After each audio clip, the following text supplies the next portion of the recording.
Dear candidate, Hello. I hereby open this academic ceremony in which Jayaprakash Shenthar will defend the academic thesis, right ventricular angiography in permanent pacemaker implantation and in management of cardiac perforation. May I invite you to present a summary of your study and the conclusions of your study.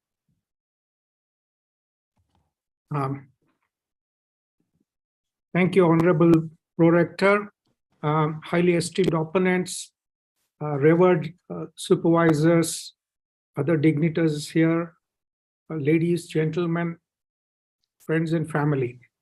In the next few minutes, I'll be speaking on the role of angiography in permanent pacemaker implantation, as well as in managing cardiac perforations.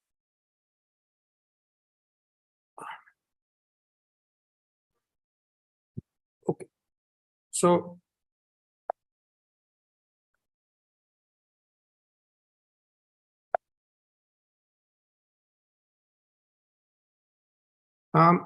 any disease which affects the cardiac conduction system, which involves the sinus node or the special conducting system, which is the AV node as well as the Purkinje system, results in slowing or temporary cessation of the heartbeats.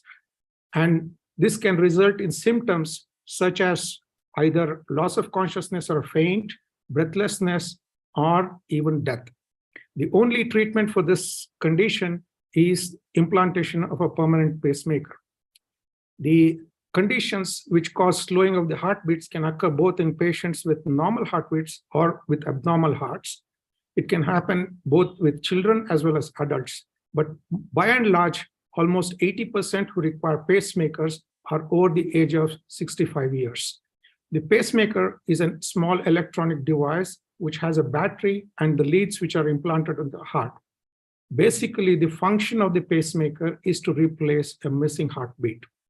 It delivers an electrical impulse to the heart to initiate the heartbeats when the intrinsic heartbeats is absent, and approximately about 1 million pacemakers are implanted annually worldwide.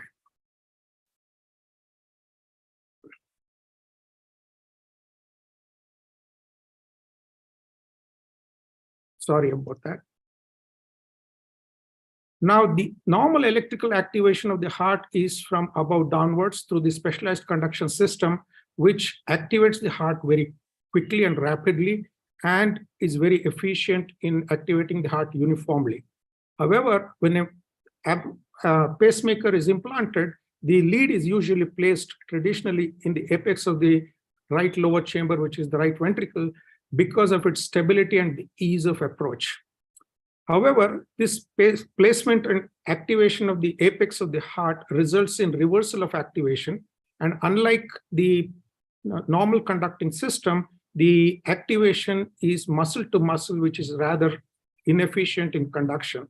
This can result in weakening of the main pumping chamber, which is the systemic chamber, in about 10 to 20% of the people over the long term.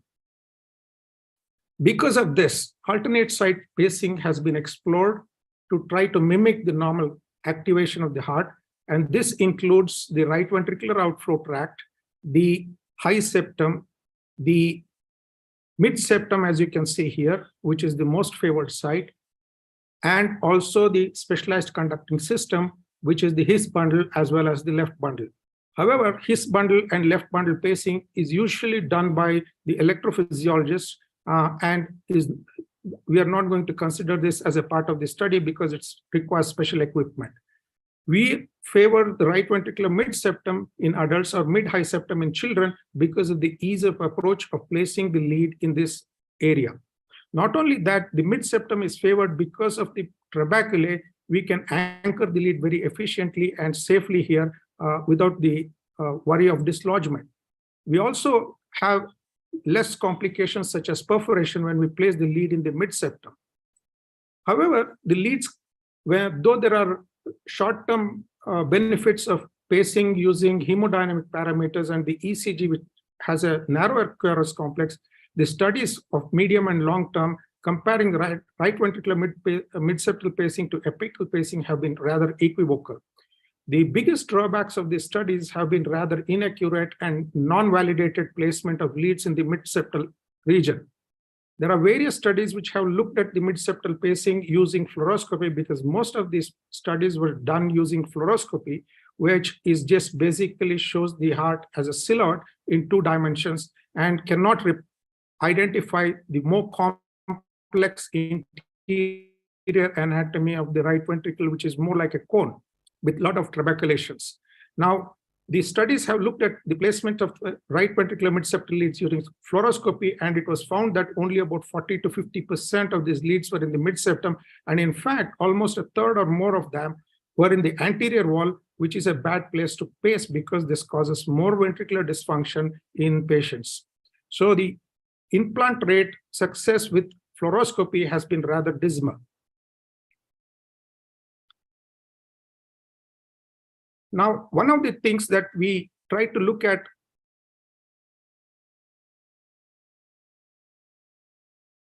is to find out how to implant the lead in the right ventricular mid-septal position, which we call as the sweet spot, and how to validate it. Well, there are various ways of imaging the right ventricle as well as the leads. The first being fluoroscopy, the next being angiography. We also have echocardiography, the CT and MRI. However, CT and MRI cannot be done in the cath lab during the implantation, and use of echocardiography is rather, not very good because it comes in the way of the implant. As we know, fluoroscopy is not very efficient, so we looked at angiogram as an option to guide us for placing the leads in the mid-septal position. So we randomized about 53 patients to angiogram-guided mid-septal pacing versus 27 patients with X-ray guided pacing, and we, after using the angiogram-guided pacing and the X-ray guided pacing, we did a CT validation of the implant site post-pacemaker implantation. And we were able to show that in the angiogram-guided patients, almost 88% of the patients had good mid-septal placement, as you can see in the CT in the right lower panel below. Now, compared to angiogram-guided pacing, only 41% of the patients with X-ray pacing had mid-septal lead position. And not only that, almost a third of these patients had leads placed in the anterior wall. Then for going ahead, we developed a CT data to develop a grid to find out where exactly we should place it, because this grid can be used on the silhouette of the cardia in fluoroscopy without the use of angiography. And we found that the proximal mid-septal position, mid-segment position is probably the best area where you can identify this as the mid-septal position without the use of angiography in normal hearts. Now, is it necessary to do angiography in all patients? We don't think so. We can use the grid, which can be used on the fluoroscopy, and then we can probably use angiography in a more difficult anatomy, or if we are in doubt regarding the position of the mid-septal position. We also found angiography to be safe and very effective in localizing this lead in the mid-septal position. Now, the next thing which did was, after having explored it in the normal hearts, we started looking at angiography. In fact, this was by sort of, we did not aim to do this, but when we took up a case with dextrocardia, this was the first case of angiography in a dextrocardia. As you know, dextrocardia, the heart is on the right side. However, this patient had other anomaly where the right atrium was connected to the morphologic left ventricle, which was connected to the pulmonary artery, and the left atrium was connected to the morphologic right ventricle, which was connected to the aorta. Though the circulation was normal, the anatomy was totally abnormal. This is called situs solitus dextrocardia with corrected transposition of the great arteries.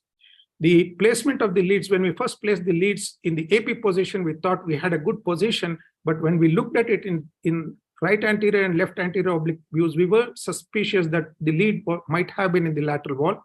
So we did an angiogram, as you can see, and we were quite right that the lead was actually in the lateral wall. Then we used the angiogram again to reposition the lead in the apical position. Though we tried to get the lead in the septal position, it was not possible because the chamber which is there, the morphologic left ventricle, doesn't have a lot of trabeculations to tag the lead into that position. And also, it was a very abnormal anatomy, which we could not, so we had to place the lead in the apical position, apical septal position. However, what was evident was we could use this very efficiently to place the lead in and avoid the lateral wall position in this patient. Subsequently, we went on to do more patients with dextrocardia. We did 6 patients, 3 of them mirror image dextrocardia, where everything was a mirror image of normal, and the situs solitus dextrocardia with CCTG in 3 patients, which I had described before. Now, the problem with dextrocardia is it's a very complex situation where not only the anatomy is flipped, but the internal anatomy is also abnormal. The septum, especially in patients with corrected transposition, is almost vertical to the chest. So, and also, since if it is the left ventricle, it is very difficult to sort of implant the lead in the septal position. And most importantly, what we have found in dextrocardia is there is always a tendency for the lead to go into the lateral wall of the ventricle where we want to place, rather than onto the septal areas when we try to approach. So angiography can actually help assist the operator in difficult implants such as in dextrocardia. And probably one of the most, then we went on to look at where else we can use angiograms to do the pacemaker. One of the most probably daunting and challenging pacemaker implants is in a patient who was post-operative with severe congenital heart disease. This is a patient who was a 13-year-old child who had undergone rerouting. You can see this is the left superior vena cava, which should have been on the right. Now it's on the left, and this has been tunneled into the morphologic left atrium, which goes into the morphologic right ventricle and into the pulmonary artery. And the morphologic right atrium is connected to the morphologic left ventricle, and it goes into the aorta. She had undergone surgery at a very young age, had undergone an epicardial lead implant, which had failed, and then we had to take her up for a transvenous implant. When we tried to use the conventional technique to implant the pacemaker lead, we could not negotiate it through this very acute bends to come back into the ventricle where we wanted to place the leads. So we had to use interventional techniques. This is a right renal catheter where we had to use this to get a double bend, get the extra support wire into the ventricle, and then use the sheath directly into the ventricle to implant the lead successfully. So the use of angiography with interventional techniques can be used to implant leads in very complex situations also. Subsequently, we wanted to look at whether we can use angiography to do high mid-septal lead implantation in various other congenital heart disease. One of the papers from Kapovich in 1999 showed that the best place to place the leads is when we are doing a transvenous lead implantation is in the high or mid-septal region based on the pressure studies. So we tried to attempt to look at this various congenital heart disease, which included dextrocardias. We had patients with single ventricle. We had patients with corrected transposition of great arteries. We had post-operative tetralogy of Fallot. There were a total of 27 patients whom we did, of which 20 were unoperated and 7 were unoperated, out of which 18 patients of the 20 agreed for a post-operative CT scan, and 4 of the 7 in the operated group accepted a post-operative CT scan. And what we found out was we were able to sort of negotiate the lead into the mid-septal position in all these patients, either into the high septum or mid-septum, in almost 91% of the patients, because we use the angiogram as a roadmap. Then we followed them up for about 58 plus minus 35 months, and there were no heart failures, lead dislodgements, or any complications due to the procedure in these patients. Finally, we wanted to look at whether we can use angiography in other settings, such as management of cardiac perforations. Cardiac perforations are a very rare but dreaded complication during either device implantation or during cardiac electrophysiology ablation procedures. It results sometimes in hemodynamic collapse in the laboratory and even death.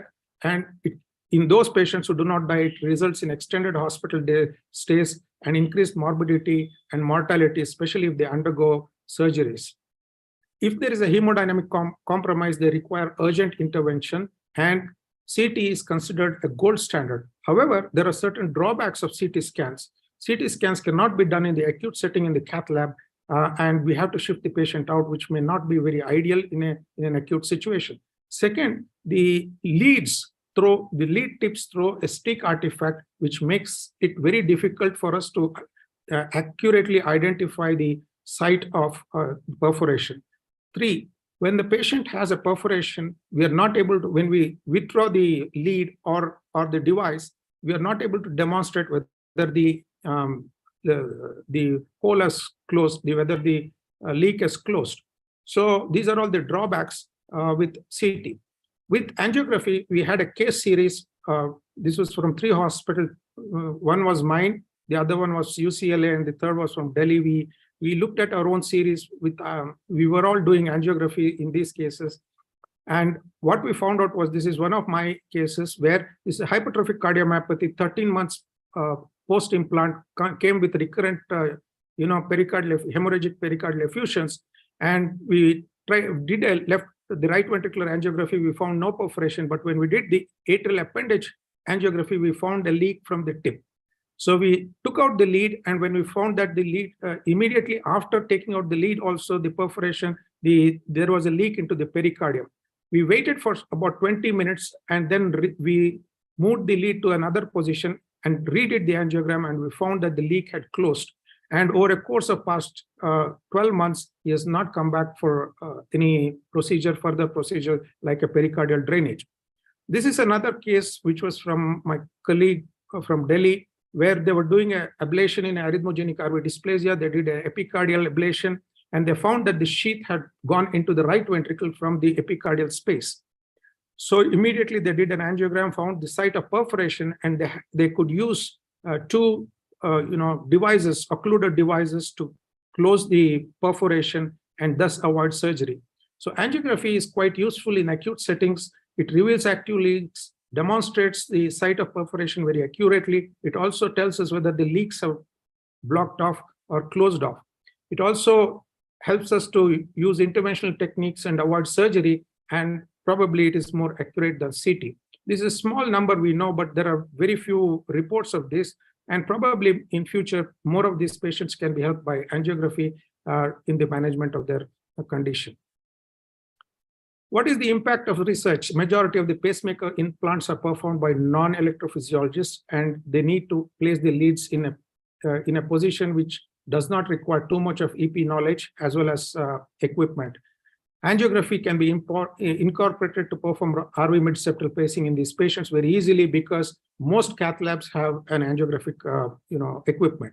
The technique can be also used to train physicians and fellows to do RV mid-septal pacing. And today, more and more people, including the left bundle pacing, and even when you are doing a CRT, we use angiograms to do the procedure. I think more and more people are using angiograms now to do the procedures.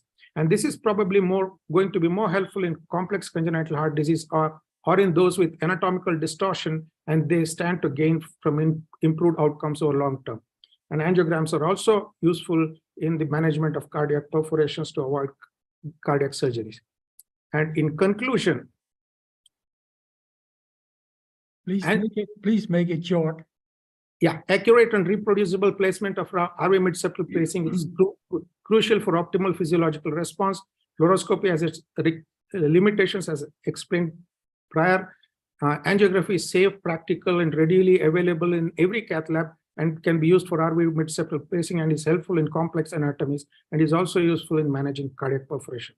Thank you all for a patient hearing. And thank you for your presentation. The opposition will now be opened by Professor Prinsen, Professor of Electromechanics of the Heart of Maastricht University. Professor Prinsen was also the chair of the assessment committee. Professor Prinsen. Yes. Thank you, Mr. Prorector. Dear candidates, I read your thesis with great pleasure. I have been involved in alternate pacing site studies for like 30 years. And I see definitely the problems involved in those studies, especially, and also discussing those with one of your former colleagues, Dr. Harry Mont in Australia. that many cardiologists don't know where they are when they simply use fluoroscopy. So I definitely see the advantage of angiography. So in that respect, I think this is a great work. But I'd like to ask you the first question, and that is about the mid-septal pacing position. And also in your conclusion, you mentioned that we should aim at this mid-septal right ventricular position, and proposition 8 is the same. You said that training doctors to go better to the right ventricular mid-septal region will benefit many patients. And you refer in proposition 8 to the impact paragraph of your thesis. So I went to the impact paragraph of your thesis, and there it's only stated. There's no literature reference there. So I went back to the introduction, and there you have one reference, and that is the 2021 European Pacing Guidelines, the Glikson paper. Now, if I look into the Glikson paper, I see that application of mid-septal pacing in the right ventricle has a class 2B evidence level C recommendation, which is the lowest recommendation above no recommendation. So it's a very, it's basically hardly recommended. So why do you think you still should train people to do better right ventricular mid-septal pacing? What evidence do you have? Highly esteemed opponent, thank you for this, the nice comments that you have made. And I also would like to answer this question, take these questions. Now, as I have described in my introduction, there are not, though there are many studies which have mentioned about RV mid-septal pacing, they have been rather equivocal. So the guidelines would not recognize those because, again, as I've discussed, the position of the leads in most of this was not validated and probably was not in the mid-septum. Many of them actually would have been in the anterior wall, and that would have made the left ventricular function worse, even worse than the RV apical pacing. So I think those studies are very flawed for us to apply it for guidelines. I understand that. I mean, there have been many studies, so I would be surprised if there no study used the right tool. But let me change the question. So what I read from your work is that you are aiming for an anatomical position, like mid-septum. Yes. I mean, I've been done also animal studies where we systematically went from base to apex along the right ventricular septum as accurate as possible. And my experience is that indeed the position on the septum is important, but that the optimal and hemodynamically optimal site differs between animals, between individuals. The one is more basal, the other is more apical.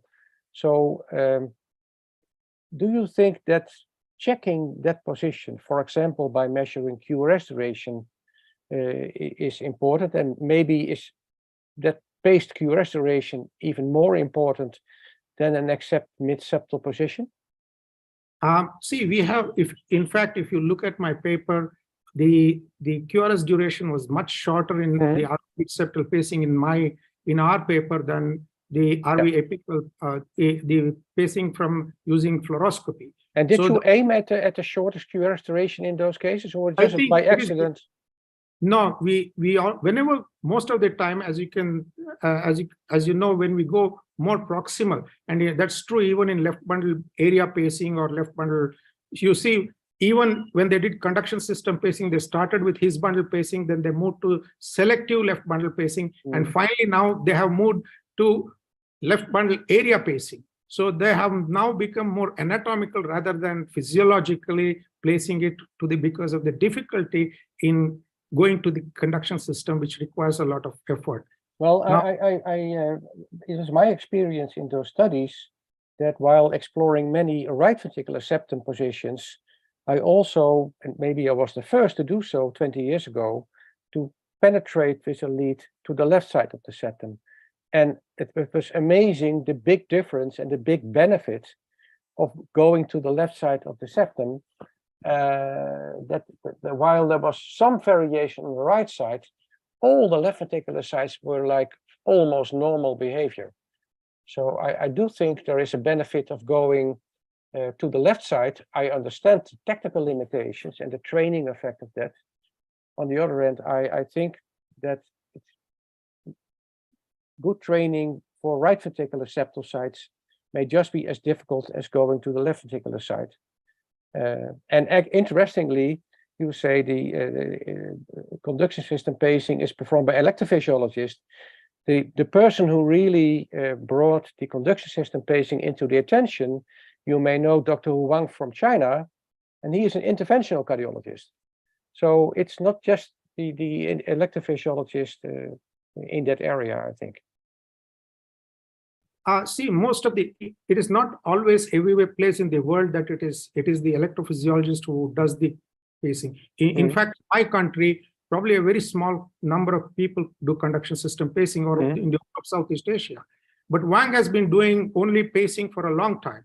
He does more pacing than probably interventions. And actually, his bundle pacing was by Dr. Deshmukh from US, and after that with Dr. My friend Dr. Vijay Raghavan, who's been doing bundle pacing along with Parikshit Sharma, and then and they have been doing a lot of good work. But I agree. So left bundle pacing is probably good, but it is much more difficult for a interventionist to do a left bundle pacing than, because it has got some steep learning curve. Now, if you penetrate the septum, that's very good. But however, it is difficult to penetrate the septum with the stylet alone. However, there are almost three papers which have come out quite recently where they have repurposed these sheets which have been used for left bundle pacing to do a right ventricular mid-septal pacing very successfully. So my own feeling is, if you're using long sheets, you should be able to easily do a right ventricular mid-septal pacing very accurately using these pre-shaped sheets and the available hardware which is there. Because there is no specific hardware for left bundle pacing. Actually, if you see the 3830 lead, which is the Select Secure 3830 lead, is a pediatric 4 French lead, which is developed for pediatric patients to do a right ventricular pacing. It has been just repurposed using a sheet. And if you see the Solus from Biotronic, or the Tendril 2088 TC lead, or the Ingenuity lead, all of them have been just repurposed lead. There are no specific leads to do left bundle pacing. And okay, I understand. The last very short question. So I understand you want to go along with right ventricular mid-septal pacing in the way you do it. So how would you design a study to make the final proof? Let's say you have money and people to do so. How would you design that study? How should it look like? I would design a study in such a way where I would randomize patients into 2 groups again, with fluoroscopy alone, and also fluoroscopy with the use of sheets, preformed sheets, just like what has been used, along with the angiography, to get more accurate lead placement and show over long term. Maybe, most of these studies require a couple of years or a few years down the line. You look at, these should be long-term studies and not short-term hemodynamic studies. So these should be long-term studies, maybe 4 years, 5 years of studies with a good number of patients, and the study should be well-powered to identify the benefits or there are no benefits. And I'm sure that if we use the preformed sheets along with angiography, we'll get even better results in placing it in a good position. Okay, thank you very much for your answer. I give the word back to the pro-rector. Thank you, Professor Prince. The opposition will be continued by Professor Rienstra, Professor of Clinical Cardiology at the University Medical Center in Groningen. Professor Rienstra. Thank you, Mr. Pro-Rector. Esteemed candidate, first of all, congratulations with your thesis book. And I extend my congratulations, of course, to your promotion team. I have a few questions for you throughout the thesis book. First, I'd like to start with your introduction. In the introduction, you mentioned the ideal RV mid-septal lead position, and I could not find the definition of ideal, so maybe you can explain it to me. What do you mean by ideal position? When I say an ideal position, the ideal position should mimic the normal activation pattern or near normal activation pattern with a narrower QRS complex. You should be able to access it very easily, and you should be able to anchor it very well. It should be closer to the conduction system and mimic the normal activation pattern so that the hemodynamics are good enough and long-term doesn't cause left ventricular or systemic ventricular dysfunction. Okay, that's great. So I completely agree with you on that. So we're on the same page here.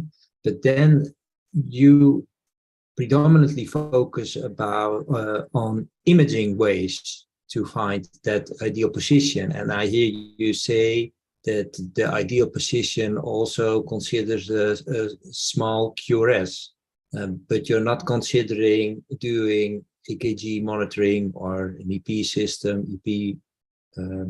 So can you respond to that? In fact, if you see my paper, the first paper, we have used the EP system to do the QRS duration, and we have compared the QRS duration with the fluoroscopy implant versus the angiographic implant, and we have shown statistically significant shorter QRS duration with angiographic guided implant. But yeah, okay, yeah, I saw that, but you're stating that if you only use an anatomical approach with angiography, you will find the ideal position without checking, or do you recommend to find an anatomic position and do the EKG follow-up to make sure that you have a small QRS? I think the EKG should be done while doing the implant, because that would also help give additional information about where your lead is. If your lead is far away, then you're not going to get a shorter QRS. So then you may have to reposition the lead. It is either that or that your lead is not in position, then you use angiography to reposition your lead. In fact, if you see our paper, when we did the first implant, even during angiography, 15 of our 26 leads were not in proper position. We had to use the angiogram as a map to reposition the leads into position. That means you have to use it as a roadmap to reposition the leads to get a shorter QRS. Yeah. Okay, thank you. So then, if I may, I'd like to move to chapter 2. There you compare fluoroscopy with angiography to find the best position of the lead. And if I understand the methods of the study correctly, the views used in both treatment arms were not the same, were they? They were the same. We used the same. See, for fluoroscopy, we use the existing recommendations by other authors. The authors have referred to LAO and RAO as the optimal, views to do the implant, while we did not agree. In fact, there is one angiographic study which used only RAO, but we think, being a three-dimensional structure, only RAO is not enough or LAO is not enough, because you do not know whether you're posterior, whether you're anterior. So you need to have an accurate lead position. So we feel that if an angiogram is done, it should be done in 3 views. That is the left lateral view, the left anterior oblique view, and the right anterior oblique view. And those were exactly the same views used in the fluoroscopy arm?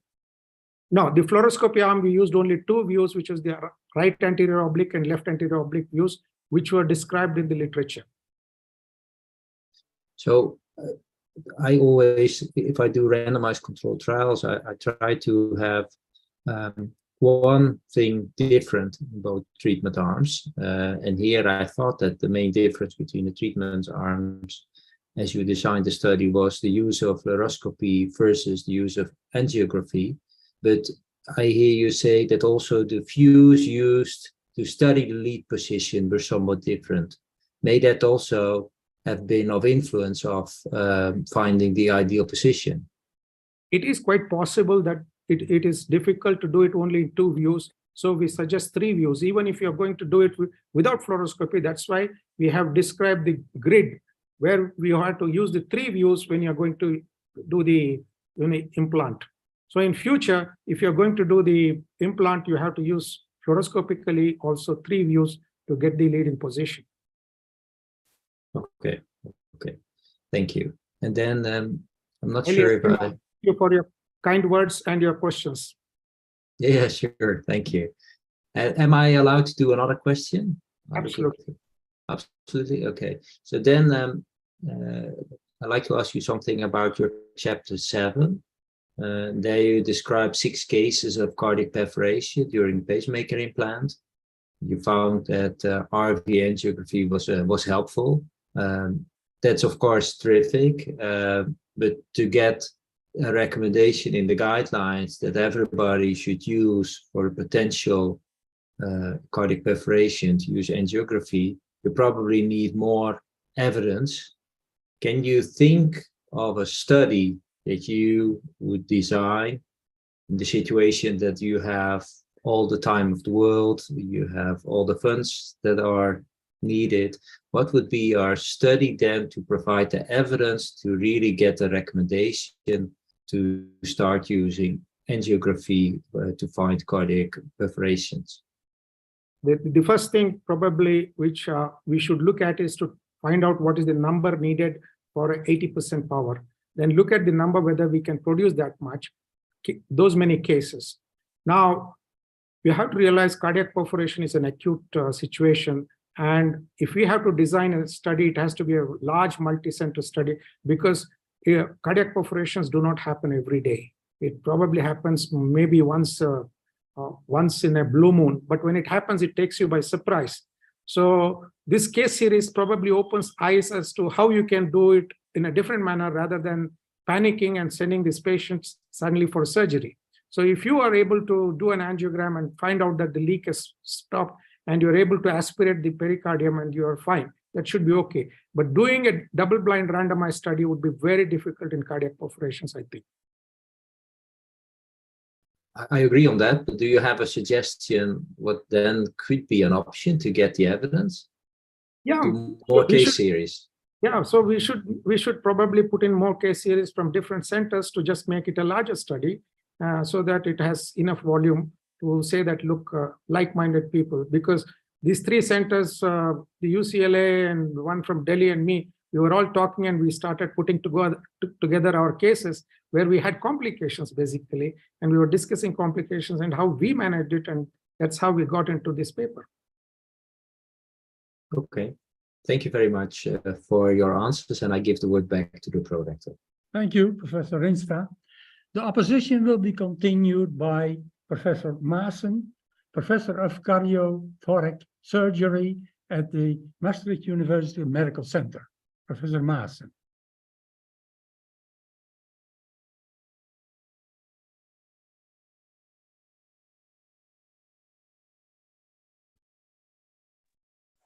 Thank you, Mr. Pro-Rector.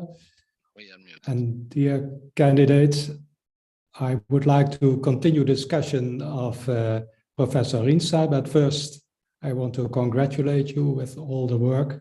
You must be a lucky man, but with that much experience. And I also want to congratulate your promotion team here in the Netherlands. And I want to continue the opposition on chapter 7, because I'm a cardiac surgeon. And I think when there is one thing we have in common, then it's how to deal with complications. But perhaps I think your proposition 6 is dealing with this matter. So perhaps you could read that proposition for us and the audience. Well, I have the proposal. Let me look at the proposition. I haven't. That perhaps I can read it. I can read it. If you don't mind, I read it. Sure. Proposition 6, don't be discouraged by complications. Use them as learning opportunities to avert such issues in the future? I think it's a very modern statement, and perhaps in the past we thought differently about these matters, but today complications are the starting point for new developments and must be the motivation to change our procedures. I think you agree with that. Yeah. But in cardiothoracic surgery, there is an old saying that before you start a case, you should be assured that you are able to deal with your complications. And well, perhaps that's what you are showing us in chapter 7, because one of your goals is to avoid surgery. But nonetheless, I read in one of your cases that surgery was done.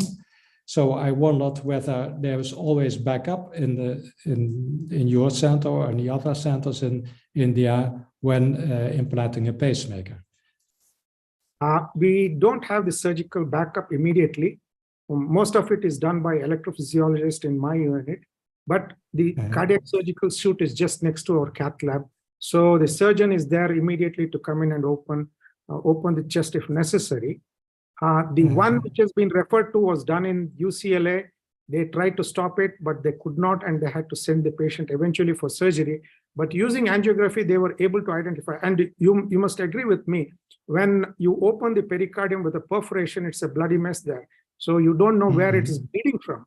And it's actually many a times the surgeons tell me you send this sort of complications which are truly horrifying, because I can't identify where it is bleeding from. So probably if the surgeon knows which area it is bleeding from, it would be helpful for him to just close it as we are continue to aspirate the blood and at least get the time for the surgeon to open the chest.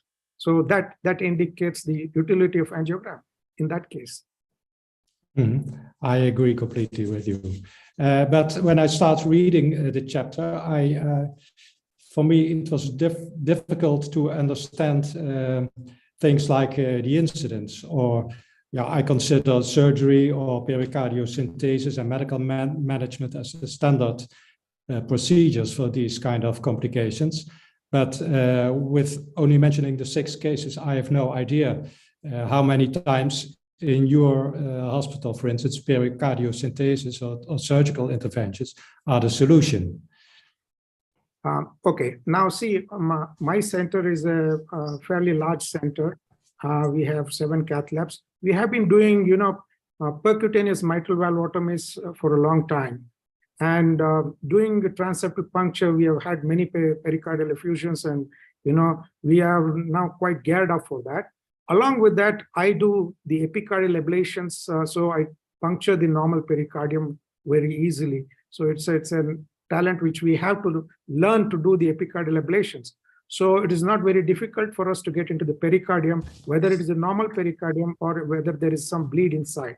So having said that, we always do an aspiration. If the bleeding stops with maybe about 40, 50, 100, 150 ml with no active bleeding, we just leave the pigtail in place and then wait and watch. But if we continue to aspirate freely, then we call the surgeons and ask them to open the chest either in the cath lab or take them next door to close the case, close the rent. But is it something happening less than 1% or less than? It's very less. It's probably about 0.5 to 1%. But we have a large volume. We do a lot of interventions. We were doing at one time, we were doing 1,500 mitral valvuloplasties a year. And we still do more than 1,500 ablations in our unit. So 1% boils down to a reasonable number over a course of a year. And during mitral valvotomies, we've had mitral valve tears, we have pericardial effusions. So our surgeons are really geared up for it. The reason I ask is to learn to know whether you think there is a relationship with volume. It's the volume or the operator dependency of the incidence of the complications, because in general, there is a certain number to get experience, and then there's no relationship anymore between volume and complications. Highly esteemed opponent, thank you for asking these questions. Now I would mention complication happens in many situations. The first is an inexperienced operator trying to be a cowboy and trying to do something experimental or something new. Then not knowing the anatomy is going to land in complication. The second is it is going to happen to an experienced operator, something is going to catch up, but the experienced operator is always ready and he can identify it very well. The third is operator with very low experience trying to attempt without a mentor, trying to do a procedure which is rather difficult, then they again get into trouble. So there can be various situations where an operator can get into trouble, and an experienced operator can always identify it. And those with knowledge of getting into the pericardium can try to bail out these patients very easily. In those patients, in those people who do not have the experience may panic, and then you have a mess on the table. I understand. Yeah, in your number of 6 case histories, there were 2 late complications. Then the next question came to me. I once was able to visit Dr. Shetty in Bangalore, and I was very impressed, of course, by the high number of surgical cases they have per year, more than 5,000. But what was most striking to me was the problems they had with remote patients, dealing with of patients from remote areas, and how to solve the problem, what to do when they have complications. And I think in your case, you will be confronted with the same kind of problems. How do you deal with that? Yeah, though we deal with the same problems, see, I work, unlike Dr. Shetty, who is in a private institute, my institute is a government institute. So many a times we find that we are able to manage it because the government can write off the whole procedure, and the financial aspect is taken care of by corpus fund, which allows us to go in and take care of anything, including extra surgical costs. Okay. And most of our patients come from very far. They are rather poor, and many don't pay for the procedures. The government pays for it. You just answered the question of Professor Riemstra in designing the ideal study. But I would suggest that a registry, just a registry, already might inform and give us more information about the incidence and how big the problem is of these kind of complications. Do you agree with that? And is it possible in India? Highly esteemed opponent, thank you very much for suggesting it. I'll surely take this up and then put it into action. I never thought of this. Okay, I thank you for your answers and give the word back to the pro-rector. Thank you, Professor Maarten. The opposition will be continued by Professor Brenner de la Rocca, Professor of Cardiology with a focus on clinical heart failure of Maastricht University Medical Center. Professor Brenner La Rocca. Dear Pro-Rector, thank you. Dear candidate, first of all, I also would like to congratulate you on this nice work and also include your promotion team in that. I actually would like to start with also one of your propositions that are not directly related to this, to your thesis, but really strikes me, and this is the notion of artificial intelligence replacing doctors in the future is more hype than hope. Can you please explain what you mean by this? Definitely, I think that was a good thing. I should thank my supervisor, Dr. Tamo, for having asked me to put this forth.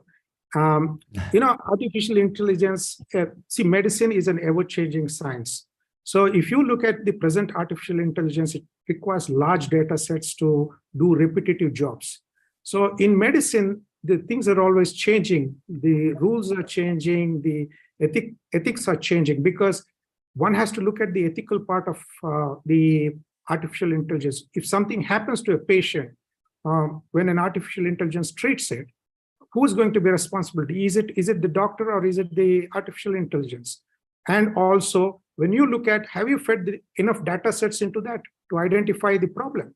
And next, there is no human interface between the patient as well as the treatment person when you use artificial intelligence. At least in my part of the, and I'm sure it is there with everyone, the human touch is lost when you use artificial intelligence. Medicine, after all, involves some empathy, there's some sympathy, and medicine is an art more than a science. So, and also there are newer diseases which are coming up, and if the artificial intelligence has no idea of what to do with it, it's completely lost because it has no data to find out. While as a human being can even recognize a new disease and say that this is something new that I need to look at, and will be able to tackle it very easily. So as far as I am concerned, it's still a long way to go. But nevertheless, I will not push off artificial intelligence. It can be used to manage repetitive administrative jobs or imaging jobs, which just to say that this is normal or abnormal, to push it through. And I'm sure that it can be a part of the team, but not isolated and alone as a artificial intelligence, which is going to treat patients in future. I don't think it has a future as of now, not for a very long time.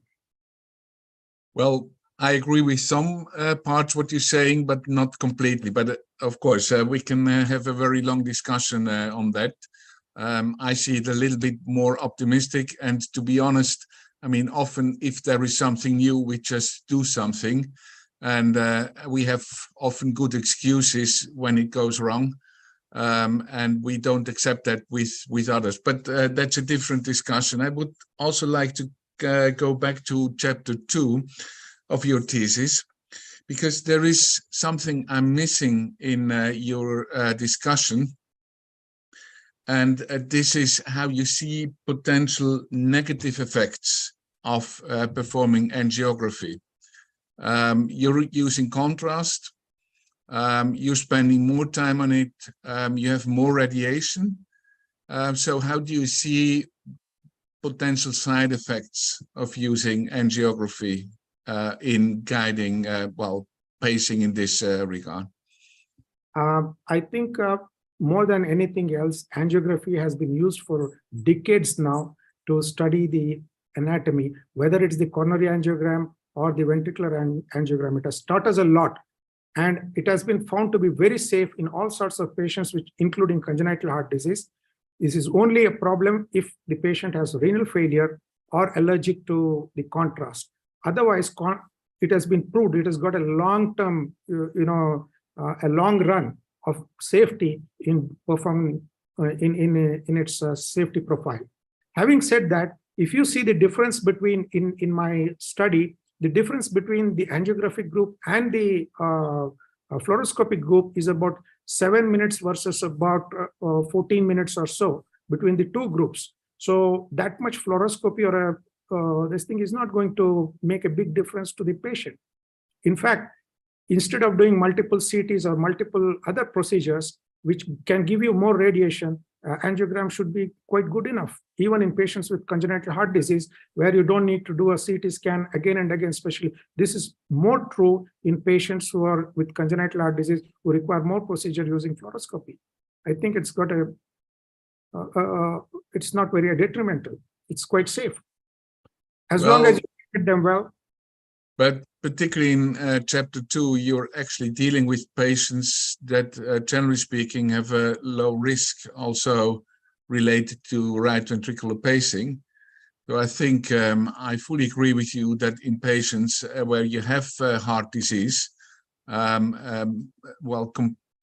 the risk that you are actually introducing by using angiography is really minimal, but this might not be the case in patients that have really a low risk of, just having right ventricular pacing in a more traditional way. So maybe also the question, how do you think that we could address that? Because personally, I think it needs to be addressed. You also highlighted the fact that many of these patients are very old, so they usually have renal problems. you may increase the risk. So how do you think that we should deal with that? Can you answer briefly, please? Now, there Well, are two ways of looking at it. If the patient has got normal left ventricular function, is about 90 years old, I don't think you need to do septal pacing. However, if the patient is young, has got normal renal function, you should consider septal pacing, and you can use that grid which we have introduced as an option without an angiograph to implant the lead, and probably use a pre-shaped sheath which are available to place it very accurately. Okay, thank you. I give the word back to the prorector.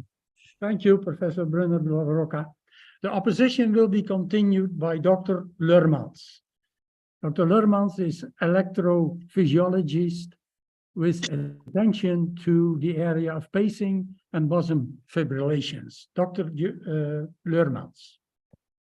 Thank you, Prorector. And of course, dear candidates, I would also like to congratulate you and your promoters with your thesis, which I have read with great pleasure.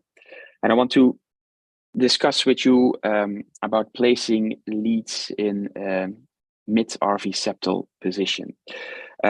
Because you found in your chapter 2, in the patients where you used angiography, and probably there are more patients with a RV mid-septal position than in the other group, you found narrower QRS complexes in these patients. And what do you think is the mechanism why these QRS complexes in mid-septal pacing position are narrower? Probably it's narrower because it's closer to the conduction system, where it's able to capture the conduction system. If you see, if you look at the anatomy of the conduction system, the right bundle is quite close to the right mid-septal position. So if you are able to get into the conduction system very early, probably you will have less myocardial transmission and more conduction system transmission, or a fusion of both to give you a narrower QRS complex. And do you think that is the truth, or do you have some evidence for that regarding studies that have been performed showing that? There are studies which have shown narrower QRS complex with mid-septal pacing by Dr. Haramburi and others. So I think that they have used a 3D mapping to map the septum to put in the lead in proper position, and they have found narrower QRS complex with the mid-septal pacing. But the narrow QRS complex, is that the result of a faster left ventricular activation or something else? No, it's a part of a fused activation. It's not a faster left. Even if you do a left ventricular pacing, one of the problems with left ventricular pacing is you do not know how the right ventricle is activated, because you're not going to activate the right bundle at all. So we do not know even the effect of left bundle pacing or long-term for right ventricular function. Yeah, but I think there is some data. If you engage the conduction system, then probably your LV activation will be faster. And there are some studies that have shown that. But I was wondering, we are talking now about patients probably with AV blocks or intrinsic narrow QRS complexes. But sometimes you implant pacemakers in patients with left bundle branch blocks, maybe with normal LV function, and then you give an RV pacemaker, RV lead only.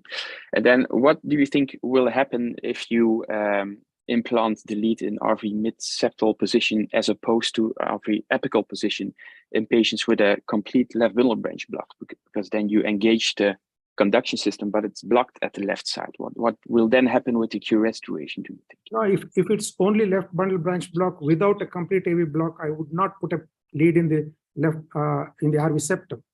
Then there is no indication for a pacing lead at all, because it's only just left bundle branch block with a normal left ventricular function, which doesn't require a pacemaker. However, if the patient has got an AV block, if the patient that's what I mean. The patient has a pacemaker indication, has maybe a transient AV block, and has a left bundle branch block. So what happens then with the QRS duration? Eventually, he's going to land up with a complete AV block. So he's going to be like any other complete AV block, and still, if he's got normal LV function, there's no harm in doing a right ventricular mid-septal pacing. No, but do you think the QRS duration will be narrower or longer in this patient? I think it will. I would not be sure about it. It will probably be longer because the right bundle is also not functioning, and very well. And then probably when he goes into AV block, he's got a myocardial disease also. So he might have a broader QRS complex. I have no answer for that. There are no studies regarding. No, I think with narrow QRS complex, you will have a fast LV activation, but in block, maybe the conduction to the left side will be the same, but you might delay your RV activation if you put a lead very basally in the right ventricle as opposed to the apical position. So maybe it can get shorter the total QRS duration because you're delaying the RV activation. That's my opinion, but I'm not sure about that. Can I ask you another question about chapter 2? Because I really find these RV angiographic images very interesting. I think we should realize this, because I think we often claim being in a septal position while actually being in an anterior or anteroseptal position. But I was wondering, so now you use 3 fluoroscopic images for your RV angiography, but would an aereo and a left lateral position not be enough? What does the LAO image on page 21 of your book add to the other views? The LAO tells us whether we are high up on the septum or low down on the septum. You see, we have somewhere in the mid-septal region, which will not be very actually.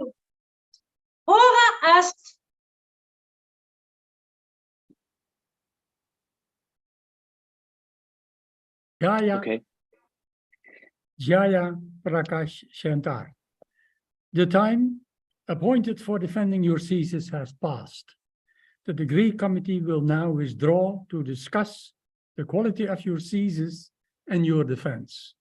I request that you and your company await the results of our deliberations and our return. Thank you.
Jayaprakash Shenthar. The degree committee here present online has assessed the quality of your thesis and your defense.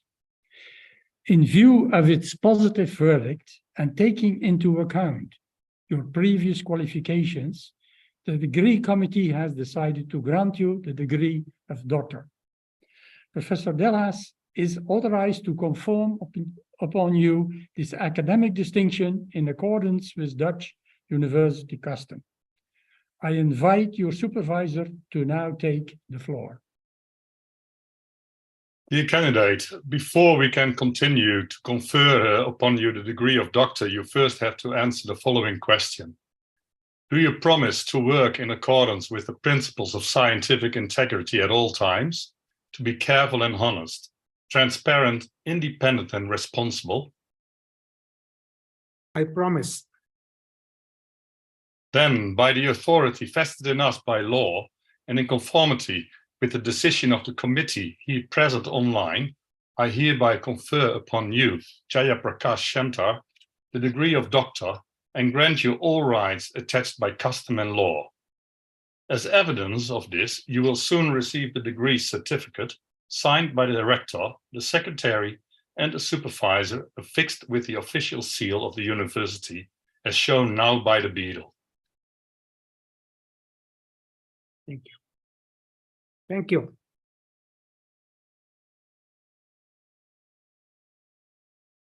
Now, it is custom in our university that there will be a laudatio on the candidate, so I will deliver that speech right now. Dr. Shenthar, congratulations, you got your PhD degree, and hence you passed your final academic exam, at least that would be in the Netherlands. Was there any moment in time that you imagined yourself being a PhD? Maybe, but till a couple of years ago, certainly not with a PhD degree from Maastricht University.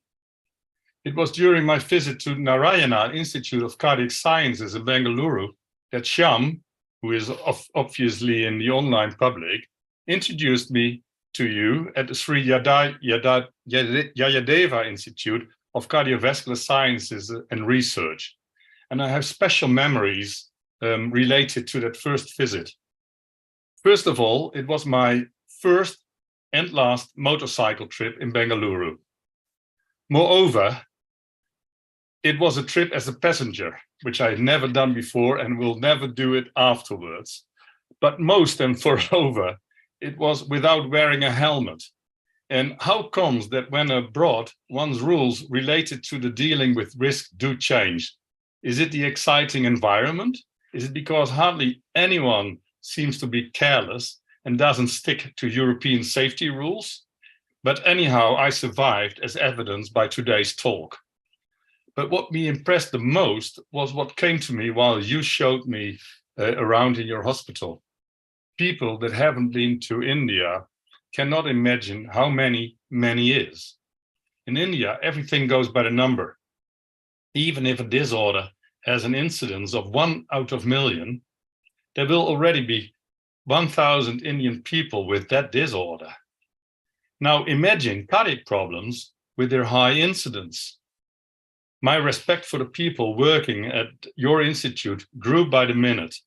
Imagine an outpatient clinic crowded with people, a workload for a doctor with over 100 patients a day, patients piling up in the doctor's room. I saw them literally waiting in line at your desk. And yet, at the end of the day, a clean and empty clinic because of the joint effort of all workers to get things done. Now, after you showed me around in your hospital, you expressed your eagerness to pursue a PhD, and we went for a dinner to discuss matters. The meal was, as always in India, very nice. The conversation too, and we did not need too much time to imagine the road that would lead to a PhD at Maastricht University. But back in those days, I could not imagine that to come to the end of the road would take the time that you finally spent on traveling the road. I must, however, admit that there were several mitigating circumstances. First of all, your daily workload. Secondly, the physical distance between Bengaluru and Maastricht, which made that we had only one extra physical get-together during your years as a PhD candidate. And thirdly, it was not easy for you to embark on the journey because you, as a very experienced doctor, used to being in the lead, were suddenly in the position of being a student. Now, let me go more into detail on the differences between India and the Netherlands. First of all, the way Indians deal with their names. You immediately told me to call you JP, as all your friends and colleagues do. But it puzzled me whether JP was the short version of your given name or your surname. You yourself seemed also a bit confused when you were younger, given the fact that your first 13 publications are authored by, Jayaprakash S, whereas the remainder of your large publication list is authored by Shenthar J. Given the fact that the latter publication outnumbered the first 13, I presume Shenthar to be your family name, but still I'm not sure. Another difference between India and the Netherlands that we suspect the PhD candidate to take the lead when it comes to practical issues. But you often handed over your responsibility to me, and I still don't know whether that was due to the fact that you've always been in a position back home in which you can delegate things, or whether you did so because I was your superior and hence had in that aspect a higher hierarchical status. During the final weeks, you twice wanted to throw in the towel. Once, while you had to reconstruct and rephrase your propositions. And once, during the process of creating your layman's talk for your defense. You said, I want to disembark. Luckily, I already had quite some experience with your instruction manual. And most luckily, you really wanted to deliver. And today, JP, you finally made it. You got the numbers, you got the papers, you got the thesis, and you got your PhD. You are a living example of your own 6th and 7th proposition. You were not discouraged by complications, but used them as learning opportunities to avert such issues in the future. And you also showed to be a lifelong learner, which is a crucial attribute for a good doctor, as the field of medicine is indeed continually evolving. Dr. JP, once again, congrats. It was a pleasure to have you on board, and hopefully we'll embark together once again on another journey. And of course, my congratulations are because of the complete supervisory team, which includes Dr. Vernooy, who luckily embarked also on the journey 1 year ago, and I'm more than happy that he did so. And thanks for the assessment committee for the opposition, and well, a big thank you to all.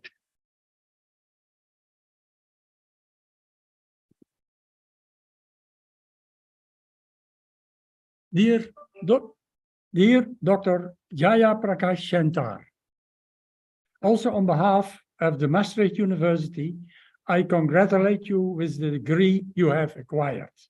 I hereby declare this ceremony ended. But we'll keep the Zoom open for the possibility of